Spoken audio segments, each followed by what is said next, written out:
मी असं मानतो की हे दुर्दैव आहे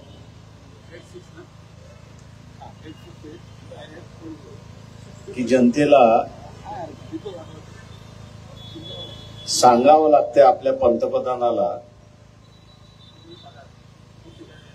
की काहीतरी कारवाई कर.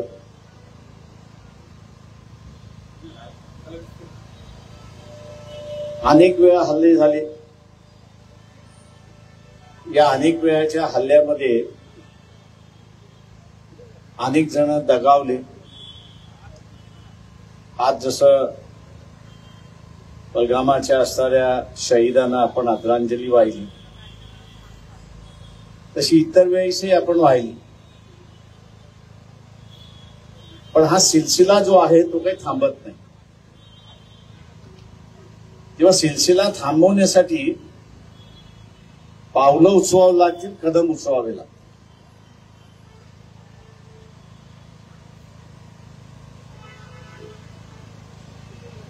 बिहारमध्ये दुसऱ्या दिवशी नरेंद्र मोदी सभेला गेले. त्या सभेतून त्यांनी असा इशारा दिला. अनेक जणांना असं वाटलं की आता कारवाई होणार, की अशी शिक्षा आम्ही देऊ